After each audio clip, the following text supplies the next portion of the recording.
Good vibes are on the way. I love the feel-good stories. Oh, there'll be sarcasm mixed in, but that just adds to our charm. So great. I love listening. Welcome to Erin O'Malley's Feel Good Frequency. Hi, welcome back to Erin O'Malley's Feel Good Frequency. I'm Erin. It is wonderful to have you here, and we have made it to episode 20. Ye who did not even know how to plug the camera into the computer to start a podcast has somehow made it to 20. What am I talking about? I didn't even know what kind of camera to get or anything. I YouTubed the death out of this and also relied on some friends that knew how to do it and learned along the way. And thank you for learning with me, for being patient with me. And many, many more episodes to come. I am having the best time finding people who are making the world a better place. They really are everywhere, and we need to hear from them because there's way too much negative. And speaking of which, I went down a complete rabbit hole the other day, a social media rabbit hole. Why did I do this to myself? I don't know. And I kick myself after it. Maybe you do this as well. Like you end up seeing something that somebody wrote and you think to yourself, why are you trying to find the negative in something so happy? But here's the scenario. So I see a video on social media. It was someone helping some stranger buy groceries. And you couldn't see the face of the person who was being helped. You could just see somebody was taping it. I don't know, maybe a friend of the person who decided to buy the groceries. All I know is it was just a very kind try to help people when you can. And then, of course, somebody's like, you couldn't just let your friend do it. You had to video it, right? Or did your friend tell you, here, I'm going to do something nice, tape this? And here's the thing. Nastiness is so loud lately that I will take those kind videos all day long. This entire podcast is about bringing these acts to one platform so I can share them with you. So I'm grateful that people are posting these videos and talking about kind things that others are doing. And I understand some of these kind things aren't even happening on social media. They're just things that you see in everyday life. Do share. I feel like if somebody didn't create the phrase stop and smell the roses, we probably never would, because everybody's in such a hurry. Maybe the only time you ever smell roses is if somebody sends them to you. But, you know, they do grow out in the wild. But we're all in such a hurry to get wherever we're going and to continue to scroll on our phones to the point that we're not even looking when roses are right in front of us, let alone stopping to smell them. It's important. And here's the thing. Doing something to help somebody else can actually heal you. If you're having a bad day, the quickest way to turn it around is to help somebody else. Even the smallest thing that you can think to do, let somebody in traffic, which if you're anywhere near Boston, that's not a small thing. It really could make a difference in somebody's day. I started thinking of just different random kind things that were done for me. And one that really sticks out to this day, I was dating this guy and he was ghosting me. And we were supposed to go to a wedding across the country together. And we were meeting at this airport. Of course, I bought his flight because he was going to be my date to this wedding. And he still led me to believe that he was going to show up at this airport, which he never did. Now, mind you, this is a good 20-something years ago, whatever. But I remember going to talk to the people at the gate, and they asked if the other person was there. And I go, no, he ditched me. So if I could get the window seat, that would be awesome. I just wanted to let them know that there was going to be an extra seat on the plane if somebody needed it. And so, you know, the guy laughed and said he was sorry that somebody stood me up and type it in the computer or whatever, and then handed me the ticket. And I didn't even look at it, but I just thanked him. And I ended up befriending a woman and her kid and his Game Boy or something. He was playing with something that ran out of batteries, and I had extras. So I gave them to him, and they were like, oh, where are you sitting? And I went to look at my ticket, and I said, I don't know. It says like 2A. It doesn't sound right. I thought I was in like 12 or 13. I don't know. I guess I'll figure it out when I get on the plane, because I had never been toward the front of the plane like that before. So I didn't realize that this person, until I got on the plane and saw where I was sitting, they bumped me to first class for the entire trip. And it was the most amazing kindness at a time where I really needed it.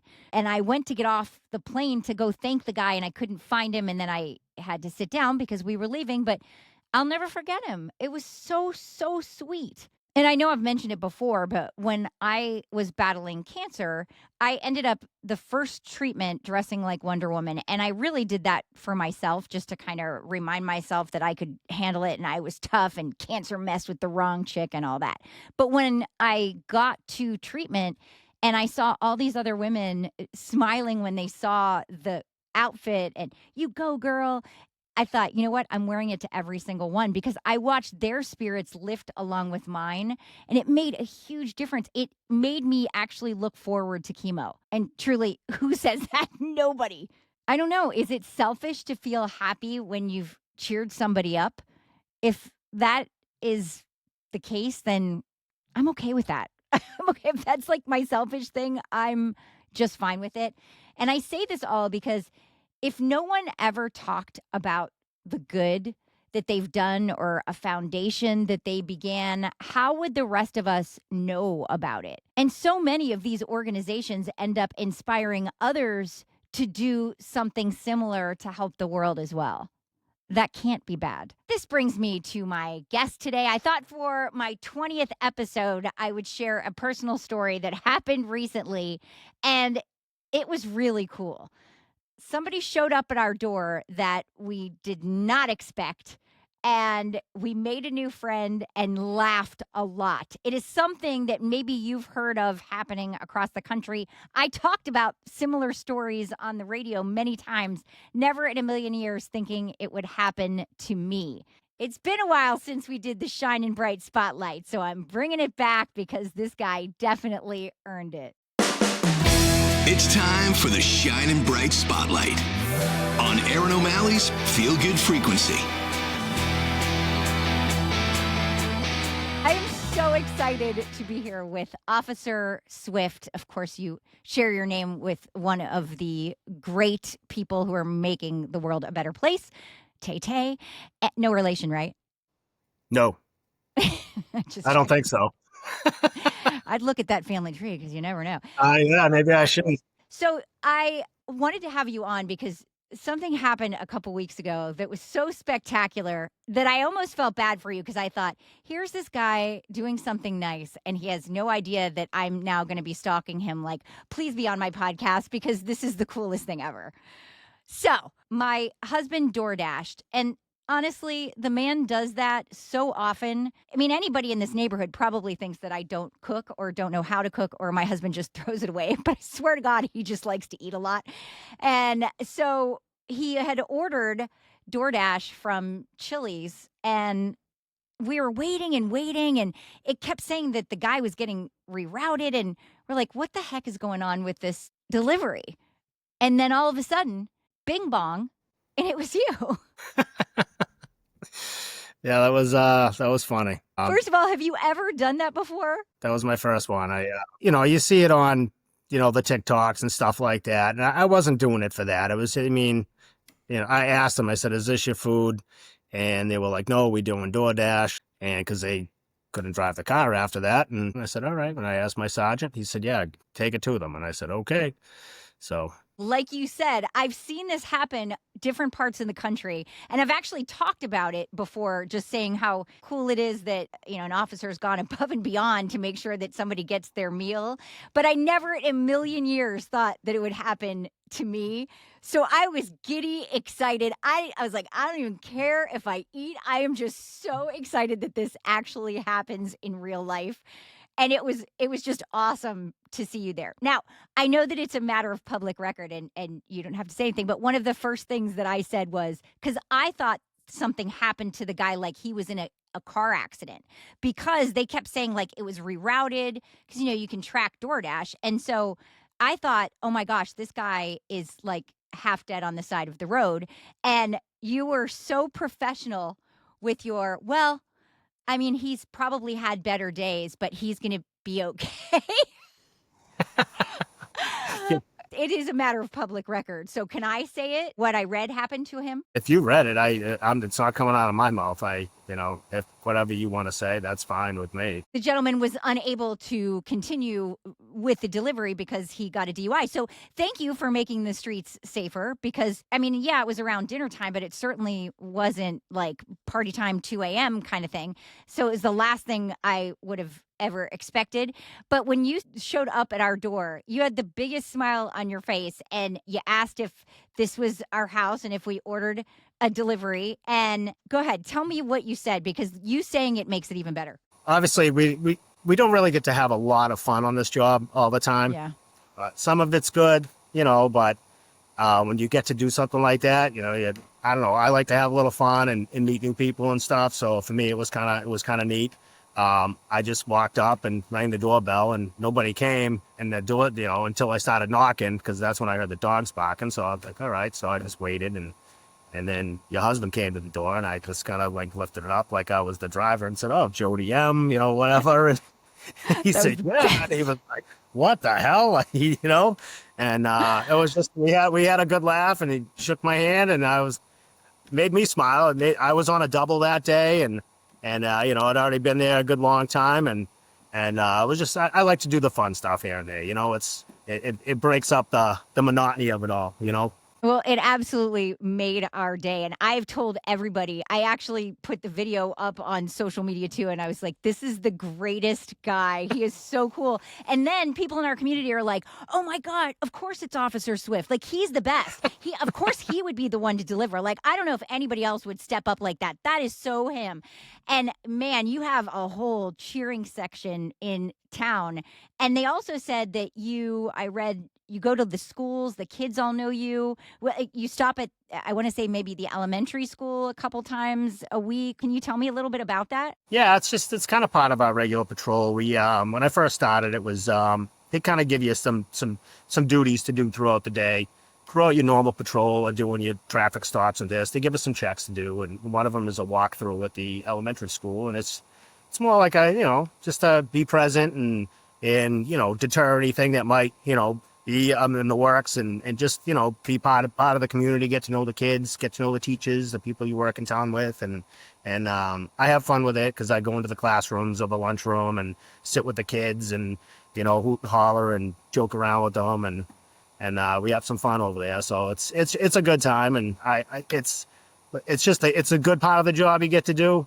It's nobody's ever really happy to see us coming. Unless we call you, then we're very happy. Right. It's like an emergency situation. So it's always some kind of turmoil. When you go into the school, it's not always the case. You go in and you joke with the kids and do whatever. That's how I kind of get to know them. And then, they pass it to their parents and then the parents are like, oh yeah, okay, Officer Swift and whatnot. But I go up to the intermediate school a lot too now. And I go up there like lunchtime and I'll go in the lunchroom and walk around and talk with them and stuff. And it's fun. I don't want to be all with the Debbie Downer all day. So I like to go and pump the kids up and, get to know them because obviously I'm going to be here for a few years and they're all going to have their licenses. So I'm going to see them around town eventually. And come on, give me a break, Officer Swift. You came into my social studies class when I was in 5th grade. I mean, given today's climate, it's a lot of people that don't like us or are scared of us and think we're the big bad bear or whatever you want to call it. And I don't want the kids to be nervous or scared when they see me. I want them to be happy and, high five me, and just have a good time with it. And I'd like to build that in the community and bring it forward with me until I retire. You are making the world a better place. And I love what you said about the kids. You don't want them to be scared of you. We didn't have that when I was growing up. We didn't have the police come and visit us or anything. And so whenever somebody came to school, here's a story. My senior year, I get called to the office and it's the principal, the chief of police, and a deputy. And I'm like, it was not me. It was like this scare, like whatever it was not me. But they actually asked me to be part of DARE. It was the first time they were ever doing something like this, but it was a DARE mock crash right before the prom. They picked out certain students to act it out, like what would happen if a drunk driver slammed into us on the way to the prom. And it was so realistic. It was a huge deal. And all the police were involved in it, but it made a lasting impact on me. And a lot of people that I went to school with too, because even when we have reunions, they'll be like, "Oh, remember when you did that mock crash thing? That was so cool." But it's interesting how things like that from your childhood stick with you. So you're already making a difference in these kids' lives, and I think that is so cool. And I don't want them to be scared of you guys either. And something that I really wanted to enforce and make sure that you were on to talk about is that I feel like whenever I see anything on the news about police officers, state troopers, it's negative. You're doing so much good all the time. Like you're saying, it's heavy. It can be really heavy. And I love that you have found a way to make it lighter throughout the day, not just for you, but also for the kids so they get to know you. And it's just, that is a really, really cool thing. I'm so proud to be part of this community because that, like I said, is going to be a lasting impact for them. Yeah, no, I enjoy it. It's a lot of fun for me. It levels off my days and it just, you go home with a good attitude instead of thinking about all the negative stuff or the bad things that you see or do during the day or have to deal with. And it's, I get a smile out of a kid and it'll last me all day. I'm good. Did you always want to be an officer? Yeah, I kind of did. My dad was a police officer in the town of Hanover. He did 27 years. And so I kind of grew up around it. He had a lot of cool friends and I knew all of them and they all knew me, and not because I was a bad kid. I was going to say, because you got out of trouble all the time. Yeah, I mean, I got out a couple of times. I'm not going to lie to you, but it kind of stuck with me. And he told me when I started this, I got on late. I got on at 40 years old. I've been here 9 years now. And the one thing he told me that was important was public relations. And I was like, maybe, who wants to listen to their dad, but he nailed it on the head. I mean, he's right. It makes the job easier to do. It really does. It's you see the stuff on the news and it's always you're right. A lot of it paints us negative. I have very few incidents where I've had to go hands on, or I'm usually pretty good at talking to people. You just treat everybody with respect. It doesn't matter. It goes a long way with everybody. Yeah. I just try to lead with a positive attitude at all times, It's just you. Like you can tell that it's absolutely just who you are, which is so. See, people who are listening and watching, the overwhelming majority of them are not looking to ruin your day or, give you a massive ticket. But when you're going 97 in a 50-mile-an-hour zone, it's really on you, not them. And that's just it. And more times than not, if I do a stop, I consider it to be educational. I'm not there to jam you up. I'm not trying to ruin your day. I try to have a conversation with them. And if they're nice with me and I'm nice with them, more times than not, they just drive away with have a good day, slow down. That's it. It's, oh my God, I hope if I get pulled over, it's you. It's, I know I have a job to do and, we don't have quotas or anything. It's our discretion. Each officer has their own discretion on how they want to handle it. Really? Because we all hear there's this quota that you guys are keeping. Yeah, no, that's baloney. Everybody tries to say that. It's against the law. You can't do that. Even if there was one, I'd be in trouble all the time because I would never meet it. So, at the end of the day, when I take this thing off, I'm just Adam. I'm not, I'm just Adam. I want to go home, mow the lawn, pat my dog, have a nice dinner, see my friends, see my family, just like everybody else does. It's just it. It's just the career that I chose. You're not hardened by the job. And I think a lot of people get that way. I've met a good amount of people in law enforcement who it's very hard to get that balance of, let it go at the end of the day, but you've definitely figured it out. Yeah, you have to. It can be tough. It can be tough because you do have a lot of negative situations that carry some weight. We get to see some pretty bad things that don't exactly leave your head easy at the end of the day. You got to go back and be your normal self with your family and such, and try to blast that out of your mind. But, you try to balance it out with the good stuff, like visiting the kids with the school or stopping at a lemonade stand or, whatever it may be, or delivering chilies in DoorDash. Yeah, I mean, I like getting smiles out of people. I don't want them to ever feel intimidated by my presence. I try to go to all the local businesses around here. I eat in town. I like it here. I think it's a nice place to work. I get a great administration. We got a beautiful station. Well, thank you for taking time out of your day to explain the whole DoorDash thing and what you do, because it made my day and it was so above and beyond. I don't want to say that I'm glad somebody got pulled over, but I'm really glad that all happened the way that it did, because nobody got hurt and we got the coolest delivery ever. I don't know. I guess I just was like, oh, it'd be nice to get my food, because I know when I order DoorDash, if it doesn't show up, I'm going to be not happy. So. Yeah, he did not get a tip. That's good. Everybody asked if we tipped you. I'm like, they're not allowed to take cash. No. We brought stuff to the station later. Yeah, no, thank you for the refreshments, by the way. The guys were all like, sure. What's this? Like, I brought their food to them, and they brought us some beverages because it was hot out. So thank you so much. I appreciate What a that. gem you are. Thanks. Is that not one of the coolest things ever? He is fantastic. We are really lucky to live where we do. And I feel like my husband is now door dashing more than he ever did, in the hopes that, I don't know, I guess that he gets another unexpected person delivering his food. But thank you, Officer Swift. That was hilarious and something that we will never forget. So this is the place to brag about the good. So if you know somebody who is making the world a better place, if you are doing it, even if you think it's something small, not that big of a deal, this is where we make it a big deal, because it is. And we want to highlight all of the good. Erin O'Malley's Frequency.com is where to go to tell me all about it. I would love to have you on the show. Erin O'Malley's Frequency.com. Thank you for being here, celebrating episode number 20. I hope you have a great week. Bye.